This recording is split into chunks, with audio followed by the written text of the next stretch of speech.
Good day, I'm Carrie-Ann Smith and this is your JIS News for Friday, November 27.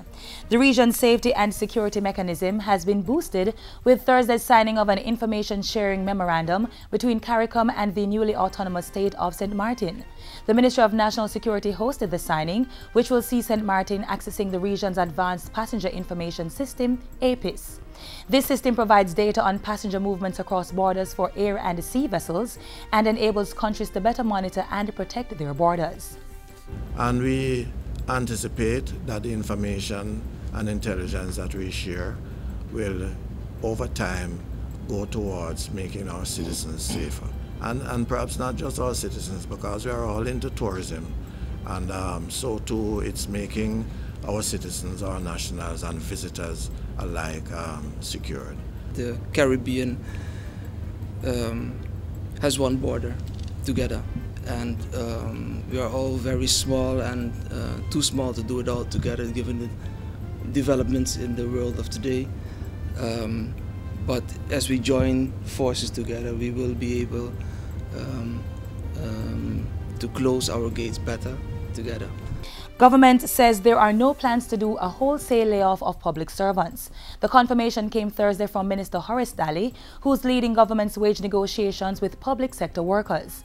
He was responding to reports made in a daily newspaper that public sector workers could soon be separated from their jobs so government can meet its obligations under the Extended Fund Facility with the International Monetary Fund, IMF. Minister Daly says government and the unions have agreed on a course of action to bring the island's wage bill to 9% of GDP by March 1, 2016. We agreed to restructuring. We agreed to divesting some of the services that we have. We agreed to merging entities. We agreed to outsourcing some of the things we do. Our workers, led by their unions, have some concerns about the pension scheme. They have 5 areas of concern. We have been discussing with them and we will continue to discuss with them. So don't be afraid. The accident and emergency departments of 2 of the nation's hospitals are to benefit from renovated and expanded facilities. On Wednesday, a $143.23 million contract was signed to start works at the Princess Margaret Hospital in St. Thomas. YP Seaton and Associates will carry out works to include roof construction and landscaping, as well as electrical, window and door installation. All of these things are good. But finally, I say to you, don't let your standards fall. On Thursday, meanwhile, ground was broken at the Linstead Hospital in St. Catherine. Back in September, a $76.4 million contract was awarded to Chin's Construction Company for Linstead Hospital's upgrading. Mr. Chin Construction, do it on time. And if you can do it before the 12 months, the people need it. Both projects are to be completed in a year's time and are being financed by the National Health Fund. Owners of lands which were acquired for mining by Noranda Bauxite Company in St. Anne now have registered titles for their properties. The title distribution was facilitated by a memorandum of understanding between Noranda and the Land Administration and Management Program, LAMP. LAMP has delivered 29 such titles to Noranda today, or will deliver, and we are delivering 41 today to the Commission of Lands for the purpose of ensuring that the former landowners are indeed resettled.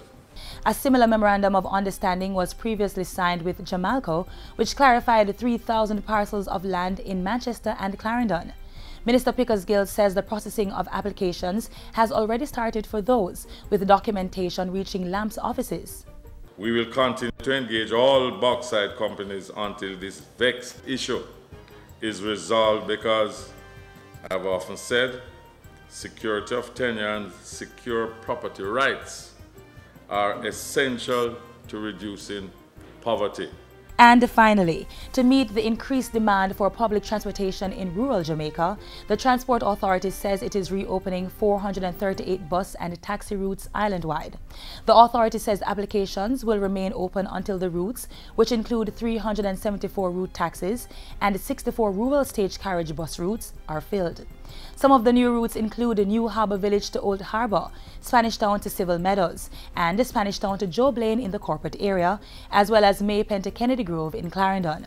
Potential applicants for road taxis with road licenses 15 years and under will be accepted, but those with motor cars 11 years and over will be required to do a structural safety report. The requisite display of taxi roof sign or globe and color coding will also be required. And that's it for JIS News Today. I'm Carrie Ann Smith. Thank you for watching.